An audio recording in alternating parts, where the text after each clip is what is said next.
Alhamdulillahirabbil alamin wa binastain ala umurina wa jina salatu wassalamu ala asyrofil anbiya'i wal mursalin wa sallallahu asmain assalatu wassalamu ala sayyidina rasulullah sallallahu ini. So, tadi saya sholat di sana langitan, tahajud langitan. Jadi saya melakukan langsung di bawah langit itu. Kalau sob mau ini orang dari Jakarta, Surabaya atau dari manapun ingin tahajudan bareng, saya beberapa kali melakukan itu. Terakhir saya di Jakarta, nikmat sob. Jadi kita mulai dari ya 2 jam sebelum ini. Jadi kalau subuhnya jam 4:30, kita jam 2:30 gitu bangunnya.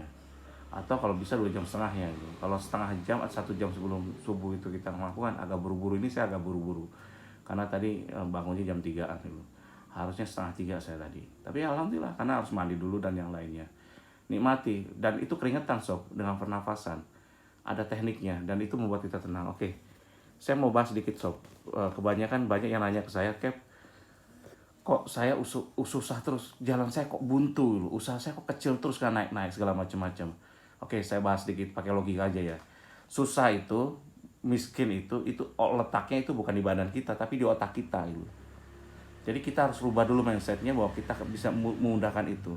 Dan ketika otak kita ini itu akan langsung mindset kita akan menggerakkan seluruh organ tubuh kita, dan ketika itu ada kepasrahan pada Allah dan keyakinan pada Allah Sang Khalik sendiri, itu akan mencukupkan ya. Jadi itu yang harus Anda lakukan. Jadi kebanyakan kenapa gitu? Kenapa orang itu ngerasa susah segala macam-macam? Karena berpikirnya dia kecil loh. Bisnisnya kecil. Jadi gini contoh.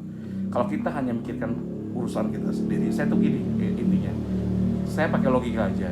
Kalau saya ngurusin masalah hidup saya sendiri, yang hidup sudah susah. Karena apa? Kita lahir aja nangis. Kalau Anda bukan dari orang kaya atau biasa apa, orang-orang biasa-biasa aja kayak saya, ya udah. Hidup kalau saya alhamdulillah Allah memberikan saya kebaikan ya. Jadi ya udah, kita pikir yang lain gitu. Kalau kita memang memikirkan masalah kita aja susah, ya udah, nggak usah dipikirin masalah kita gitu. Kita mikir masalah orang lain yang lebih gede lagi. Itulah kenapa saya tidak khawatir dengan hidup saya. Selalu ada jalan keluarnya. Kenapa? Pertama saya niatkan ikhlas dan ridho pada Allah. Kan sombong Anda tuh, bukan gitu sob. Saya saya ini founder SKDA, saya dirikan SKDA, dirikan Uber, dirikan macam koperasi Yuwin, apapun, LBH Intra segala macam-macam, ada SKDA Forum. Itu semuanya hanya untuk Allah, dan 2/3 keuntungan untuk Allah, untuk buat bank wakaf. Nah itu kan gitu, untuk memudahkan orang bisa usaha.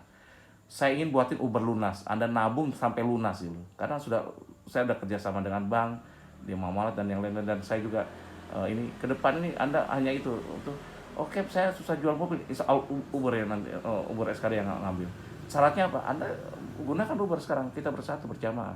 Karena riba itu tidak bakal selesai, kemiskinan tidak bakal selesai kalau menyelesaikan satu-satu sob.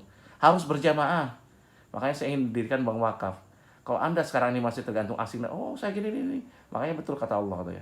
Riba itu akan kena ke siapa, sampai kena debunya riba kemana ke siapapun. Jadi semuanya kena itu. Caranya kita semuanya harus tobat riba semua.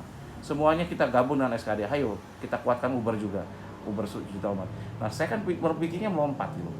Jadi kalau urusan saya nggak selesai, saya urusan orang saya urusin yang besar gitu. Kalau urusan kecil tidak bisa kita selesaikan, kita menyelesaikan urusan yang besar ininya. Sehingga apa? Sehingga rasa sakit karena urusan kecil gak kerasa sob. Itu kuncinya. Jadi kalau kita berpikir kecil terus, ngerasain urusan kecil, ketika kena beban kecil kelihatan gede gitu, sakit semua terus tubuh kita itu. Ini kita usaha kita. Tapi kalau kita berpikir yang gede, tidak akan dirasa sakitnya sob, karena kita pikiran yang gede itu. Makanya dulu kenapa orang itu berani untuk mengorbankan nyawa, kena luka atau apapun, kenapa? Kita beruskan berpikir gede, merdeka Indonesia. Kenapa waktu Khalid bin Walid itu ini apa tuh, gagah perkasa, ketika dia tunjukkan tubuhnya, dibuka tubuhnya semuanya kena luka itu. Nggak ada yang satu pun nggak kena luka itu. Kenapa Khalid bin Walid ngomong saya sekarang bertempur? Nah itu kenapa? Karena dia bertempur bukan untuk dirinya sob, dia bertempur untuk kemuliaannya Allah, untuk hari akhirnya itu. Jihad itu sungguh-sungguh. Jadi ketika dia anggapannya, di mindsetnya dirubah sama dia. Karena kalau tidak berzikir hatinya, tidak beristighfar, berzikir, itu mati. Kalau berarti orang mati, berarti kita ngelawan orang mati. Orang mati nusuk kita gimana sih, gak kerasa. Jadi kena 5 tusukan, 10 tusukan kecil. Ketika perang Uhud, minimal orang kena 5-10 tusukan. Udah gitu, udah terkapar habis. Pagi-pagi, ayo kita kejar lagi. Nabi Muhammad dapat wahyu, ayo suruh ngejar lagi musuhnya supaya nggak nyerang. Udah kalah, 70 orang kena luka semua, kena luka semua, habis-habisan. Luka semua, nggak ada minimal 5 itu. Subuhnya suruh ngejar lagi musuh, bayangkan. Semua sampai ada tersesat. Semua tidak dirasakan. Kenapa? Karena niatnya karena Allah, karena lebih besar lagi.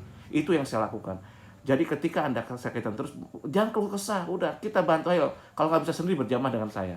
Dengan SKDA, dengan Uber. Kita mati-matian. Saya nggak butuh modal Anda. Betul. Support Anda, doa Anda, saling mengingatkan udah cukup. Nah, karena mau subuh sekarang nih, saya nggak mau ketinggalan sholat qoblak subuh sama fajar, saya akhiri. Wassalamualaikum warahmatullahi wabarakatuh. Kalau salah banyak salahnya, kalau kurang banyak kurangnya. Wabillahi taufiq wal hidayah. Wassalamualaikum warahmatullahi wabarakatuh.